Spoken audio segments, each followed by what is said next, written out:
На этой неделе начался самый положительный месяц для биткоина и всего крипторынка в истории, ведь за последние 11 лет биткоин только дважды закрывал октябрь в минус. Из-за этого в криптоиндустрии даже появился отдельный термин под названием «Октобер», который оказывает психологически положительное влияние на инвесторов в октябре, вынуждая многих холдеров и трейдеров начинать активно покупать криптовалюту именно в этом месяце. Кроме того, в 100% случаев, когда сентябрь закрывался в плюс, биткоин рос больше всего в октябре, как, например, на 28% в прошлом году. Но несмотря на то, что октябрь традиционно считается месяцем роста, 1 числа мировые рынки, включая криптовалюту, столкнулись с сильными продажами, которые спровоцировал израильско-иранский военный конфликт. Ведь по мере роста напряжений на Ближнем Востоке, инвесторы, как это происходит всегда во время военных действий, перешли на более безопасные активы, а именно облигации, золото, нефть и доллар США, которые показали рост в начале месяца. Конечно, такой негативный старт разочаровал многих инвесторов, кто еще после марта с нетерпением ждал октобер,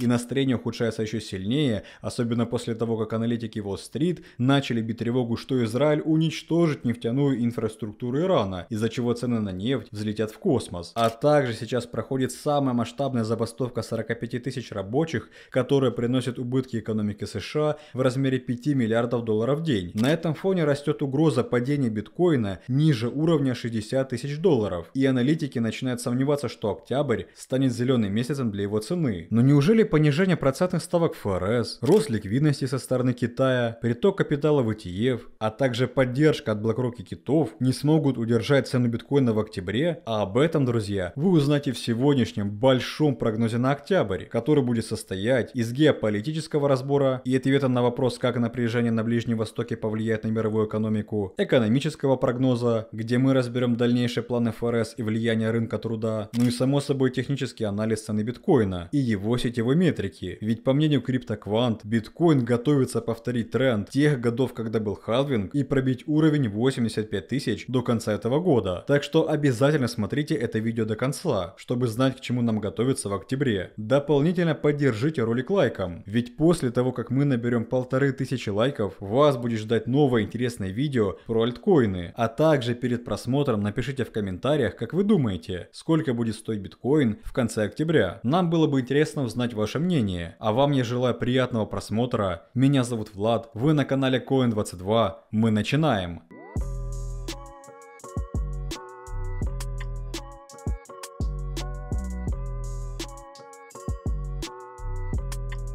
Что ж, дорогие друзья, как я сказал в начале, сегодняшнее видео будет состоять из 3 разделов. И начнем мы, конечно же, с геополитики, которая задала общий тренд в начале октября. 1 числа в нашем телеграм-канале мы оперативно сообщили вам, что Израиль начал наступательную операцию на Южный Ливан. Реакция рынков на это была нейтральной. Но вот когда вечером появилась информация, что Иран готовит выпустить по Израилю 200 баллистических ракет, тут акции США биткоин начали движение вниз. И кстати, что вы в будущем раньше всех получать такие важные новости и первыми быть в курсе событий на крипторынке и не только, обязательно подпишитесь на наш телеграм. Тем более сегодня мы выложили календарь главных событий октября, который поможет вам заранее подготовиться к волатильности криптовалюты в определенные дни. Во все детали этого конфликта мы вникать не будем, ведь наша основная задача заключается в том, чтобы понять, какое влияние это будет оказывать в первую очередь на экономику США, что также отразится на биткоине и всем крипторынке. После ракетной атаки по Израилю премьер-министр страны заявил, что Иран допустил большую ошибку, за которую им придется ответить. И вот как раз таки вокруг этих заявлений премьер-министра многие аналитики Уолл-стрит утверждают, что ответные меры Израиля могут быть направлены на иранскую нефтяную инфраструктуру, что приведет к дальнейшему росту цен. Для общего понимания, Иран входит в 5 стран по добыче черного золота и экспортирует более миллиона баррелей в сутки, а главными покупателями иранской нефти является Китай, а также Индия. И как вы понимаете, если Израиль нанесет удар по нефтяным вышкам, то цены взлетят вверх, что не самым лучшим образом отразится на мировой экономике. Следующий этап этой ответной спирали вполне может быть связан с нефтью, посредством сокращения нефтедобывающих мощностей Ирана или атак со стороны иранских доверенных лиц на перевозки нефти и газа из Персидского залива. Об этом сообщили аналитики Пайпер Сэндлер изданию CNBC. Также Боб Макнали, президент фирмы Rapidon Energy, сообщил, что влияние на нефтяной рынок будет зависеть от ущерба, нанесенного посвященного иранскому экспорту сырой нефти и того, как ситуация будет развиваться дальше. Он добавил, если экспорт иранской нефти в размере около 1,8 миллионов баррелей в сутки будет остановлен, то цены, вероятно, подскочат как минимум на $5 за баррель, в то время как аналитик из сырьевого агентства S&P 500 Энди Кричлоу сказал, сейчас наступили опасные времена для нефтяных рынков. Но все ли так страшно, как может показаться на первый взгляд? Конечно же, цены на нефть в начале месяца действительно выросли, а это, как правило, приводит к росту индекса доллара, поскольку именно за него страны покупают нефть. В сочетании с ростом спроса на облигации индекс доллара поднялся на 1,5%. Таким образом, инвесторы сократили инвестиции в акции, ну и само собой в биткоин. Следовательно, если цены на нефть продолжат расти дальше, то это будет создавать давление на рискованные активы, а также криптовалюту. Но есть два, хотя даже три фактора, которые могут остановить рост нефти. Во-первых, по заявлениям аналитика Энди Кринчлоу, у ОПЕК есть 5,6 миллионов баррелей в сутки свободных мощностей, которые могут быть возвращены на рынок, поскольку Саудовская Аравия стремится вернуть как можно больше своей нефти. Он добавил, что любые перебои с поставками иранской нефти на международный рынок могут быть компенсированы за счет свободных мощностей ОПЕК, которые сейчас просто простаиваются. Во-вторых, по последней информации, цены на нефть в конце сентября стабилизировали дополнительные поставки из Ливии, а также сообщается, что Саудовская Аравия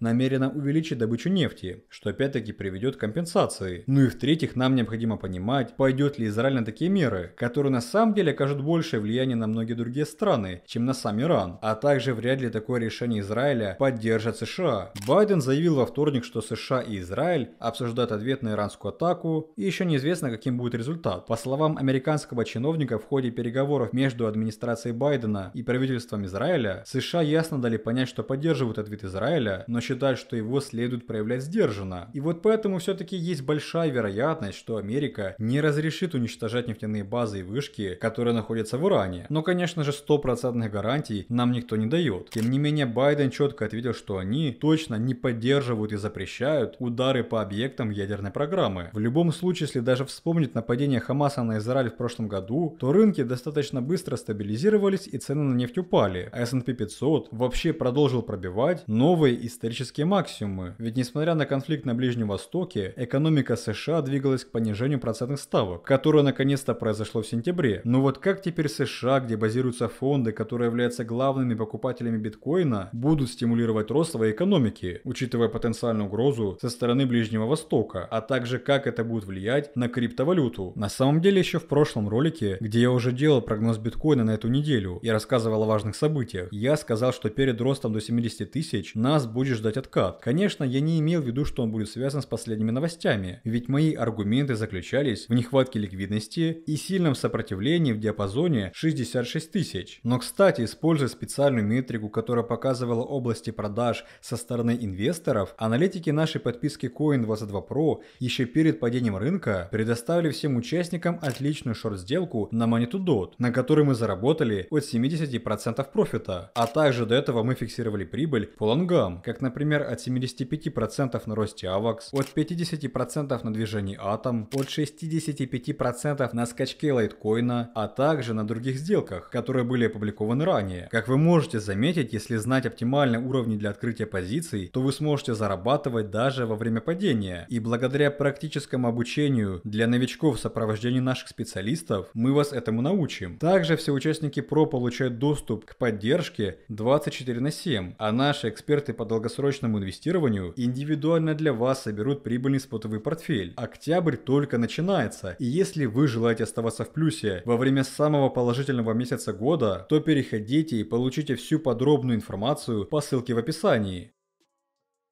Возвращаясь к прогнозу экономики на октябрь, то первое, за чем мы должны следить, это за ценами на нефть, что мы уже разобрали, а второе это за индексом доллара, на который сейчас особенно влияет политика ФРС и данные по рынку труда США. Помните, в прошлом ролике я говорил, что в понедельник нас ждет выступление Джерома Пауэлла. Так вот, я хотел бы вам озвучить его комментарии. После выступления в Национальной ассоциации экономики Пауэлл заявил, что предстоящее снижение процентных ставок не будет столь агрессивным, как недавнее снижение на 0,5%. Пауэлл объяснил объяснил, что если экономика будет развиваться так, как ожидается, то рынки должны ожидать еще 2 снижений ставок в этом году, но они уже будут составлять 0,25%. Пауэлл добавил, заглядывая вперед, если экономика будет развиваться в целом так, как ожидается, то политика со временем сменится в сторону более нейтральной позиции, но мы не находимся на каком-либо заранее задуманном курсе. Риски двусторонние, и мы продолжим принимать решения от встречи к встрече. Таким образом, если мы посмотрим на вероятность снижения ставки в ноябре, то, конечно же, увидим, что шансы на понижение на 0,25% превышают 60%. Но может ли что-то заставить Пауэлла сделать понижение на 0,5%, как в сентябре? На самом деле да, и это данные по безработице в пятницу. Сейчас прогнозируется, что она стабилизируется, но если данные будут выше 4,2%, то это станет первым сигналом на снижение на 0,5% в ноябре. В целом инфляция замедляется и приближается к целевому показателю ФРС в 2%. Значительная часть недавнего спада инфляции связана со снижением цен на энергоносители. Несмотря на ограничения поставок ОПЕК и риски в геополитике, производство в США сильное, а мировой спрос на энергоносители довольно слабый. Базовая инфляция немного выше общей инфляции, но базовая инфляция также, вероятно, еще больше замедлится. Сейчас в США сохраняется падение цен на товары длительного пользования, как, например, автомобили или жилье, а прогноз на октябрь предполагает, что ФРС снизит ставку на 0,25% в ноябре, декабре, январе и марте. Прогнозируется, что ФРС затем перейдет к квартальному снижению ставок до конца следующего года, снизив целевую ставку до диапазона от 3% до 3,25% к концу 2025 года. ФРС может снижать ставку быстрее, если экономика сильно ослабнет, или медленнее, если большой бюджетный дефицит или усиление военного конфликта на Ближнем Востоке приведет к росту инфляции. Индекс S&P 500 вчера завершил торги без сильных изменений. Акции технологических компаний выросли, однако инвесторы все равно обеспокоены напряжениями на Ближнем Востоке и новыми данными по рынку труда в США, которые должны выйти на этой неделе. Данные, опубликованные в среду, показали, что в сентябре число рабочих мест в чистом секторе США увеличилось больше, чем ожидалось, что является еще одним показателем того, что рынок труда не ухудшается. Сейчас инвесторы по-прежнему сконцентрированы на данных по занятости вне сельскохозяйственном секторе за сентябрь, которые выйдут в пятницу. А как сказал главный аналитик Джонс Трейдинг, в пятницу выйдет отчет по занятости, а в конце следующей недели начнется сезон отчетности. Также он добавил, мы близки к исторически максимальным уровням, и мы знаем, что у нас есть дружественная ФРС. Прежде чем они поднимут акции до новых максимальных уровней, инвесторы хотят услышать позитивные комментарии от компаний. Людям нравится, как сейчас действует ФРС, и они просто ждут очередного повода, чтобы поднять цены. На самом деле так и есть, ведь ФРС оказывает очень положительное влияние на фондовые рынки. Рынок завершил сентябрь сильным ростом, после того как ФРС начала цикл смягчения денежно-кредитной политики с необычного снижения ставки на 50 базисных пунктов, чтобы поддержать рынок труда. S&P 500 вырос на 19% за год. При этом JP Morgan и другие крупные банки начнут сезон отчетности S&P 500 за третий квартал 11 октября. А что насчет масштабных забастовок? Источники Reuters сообщили, что забастовка 45 тысяч рабочих, которая остановила отгрузку в портах восточного побережья США и Мексиканского залива, продолжается уже второй день. При этом переговоры пока не запланированы. По оценкам аналитиков JP Morgan, эта забастовка обходится экономике США примерно в $5 миллиардов в день, а главная цель рабочих – получить повышение зарплат. Конечно, это никак не влияет экономике на пользу, но если бы забастовка была признана опасной для экономики США, то Байден мог бы в соответствии со специальным законом запросить постановление суда о 80-дневном перерыве, и это приостановило бы забастовку. Но Байден дал понять, что он этого делать не будет. Таким образом, экономика США в октябре будет зависеть от данных по рынку труда, а также от отчетов по выручке многих компаний за третий квартал. А поскольку ожидается продолжение снижения ставок, то вероятнее всего фондовый рынок США продолжит свое движение вверх. Ну а теперь, пожалуй, самый главный вопрос сегодняшнего видео, который заключается в том, как все эти факторы в геополитике и экономике повлияют на биткоин в октябре и стоит ли нам ждать рост в этом месяце. Сперва давайте посмотрим на сетевую метрику, чтобы понимать, есть ли спрос на биткоин. Для этого мы будем использовать еженедельный отчет от CryptoQuant, в котором, кстати, говорится, что биткоин вступает в период позитивной сезонной динамики, объясняя это тем, что биткоин в целом показывал хорошие результаты в четвертом квартале, когда находился в бычьем цикле, особенно в год халвинга. На этом графике видно, что в прошлые годы халвинга цена биткоина выросла на 9, 59 и 171%. Динамика цены биткоина в этом году была такой же, как в 16 и 20 годах. В отчете также подчеркивается, что очевидный спрос на биткоин перестал падать, хотя ему необходимо расти быстрее. быстрее, чтобы поддерживать более высокие результаты в новом квартале. Аналитики CryptoQuant утверждают, что институциональный спрос через ETF США является ключевым фактором дальнейшего роста цен, отмечая, что приток капитала снова начал расти. И кстати, несмотря на отток первого числа, BlackRock все равно покупал биткоин, ведь как мы помним, Ларри Финк называл его цифровым золотом. Эксперты CryptoQuant утверждают, что если спрос на ETF продолжит расти, то это приведет к сильному росту цены биткоина в последнем квартале этого года. По их прогнозам, в четвертом квартале биткоин может пробить уровень от 85 до 100 тысяч долларов. Но это прям сильно оптимистичный прогноз. И если мы вернемся хотя бы на уровень выше 70 тысяч, то это уже будет хорошо. Но самое главное, что в ближайшее время мы вряд ли увидим крупные продажи, поскольку новые киты, которые халдят в течение 5 месяцев или меньше, получают прибыль в размере всего 1%, если они начнут продавать биткоин по текущим ценам. У старых китов дела идут лучше, но эти киты, которые сохранили свои позиции более 5 месяцев, еще не видели особенно высокой прибыли в этом текущем цикле. Именно поэтому крупных продаж, которые вызывают резкие обвалы биткоина, пока что не наблюдается. А что же ждет биткоин в краткосрочной перспективе? На самом деле цена биткоина может упасть до уровня 57 тысяч, согласно недавнему прогнозу известного криптоаналитика Джастина Биннета. Неизбежное нападение Израиля на Иран может стать причиной этого падения цены, учитывая, как биткоин упал до уровня 60 тысяч после ракетных атак Ирана на Израиль. Аналитик также указал, что биткоин находится в медвежьей фазе и заявил, что единственным способом для цены биткоина перейти в бычий цикл – это вернуть уровень 62 тысячи. По его мнению, до тех пор, пока медведи контролируют ситуацию, то падение ниже уровня 60 тысяч возможно. И дополнительно он заявил, что провал на уровне 64 700 долларов открыл ликвидность на стороне продаж и отметил, что биткоин уже упал до первой цели в 60 тысяч. Конечно, в локальных временных рамках биткоин может упасть ниже медиальной линии до вот этого диапазона, из-за чего до середины октября будет наблюдаться консолидация и попытки возвращения цены до вот этого сопротивления выше уровня 65 тысяч. И лично я буду его покупать, ведь долгосрочные перспективы по-прежнему остаются оптимистичными, учитывая несколько событий, которые могут стать катализаторами роста. Например, с макроэкономической точки зрения, ФРС все еще может понизить процентные ставки на 0,50% до конца этого года. Китай уже вливает ликвидность в свою экономику, а глобальная ликвидность растет благодаря снижению процентных ставок, что является позитивным фактором для цены биткоина. Кроме того, биржа FTX начинает распределять 6 миллиардов долларов своим пострадавшим клиентам. Эти пользователи получат свои выплаты наличными и смогут снова направить эту ликвидность в биткоин или многие другие монеты. И между тем, до выборов в США осталось 32 дня. Выборы в США всегда положительно влияли на биткоин. И независимо от того, кто победит, Трамп или Харрис, биткоин может пробить новые максимумы после окончания выборов. Таким образом, откат в начале октября может стать большим подарком для тех, кто не успел купить крипту ранее, потому что после консолидации в первой половине октября, уже во второй половине, мы сможем увидеть потенциальное движение к уровню 70 тысяч, а также возможный пробой прошлых максимальных уровней. И в нашем последнем топе многие альты как раз таки снизились в отличные диапазоны накопления, поэтому рекомендую вам посмотреть топ лучших монет на октябрь, чтобы быть готовым к постепенному восстановлению, поскольку октобер еще никто не отменял. С нашей стороны мы продолжим следить за развитием событий на Ближнем Востоке и будем делиться всеми новостями, а также отчетами в нашем телеграм-канале, так что не забудьте подписаться, обязательно жмите колокольчик, чтобы не пропустить новые видео, и увидимся с вами очень скоро. Всем желаю удачи, до скорых встреч!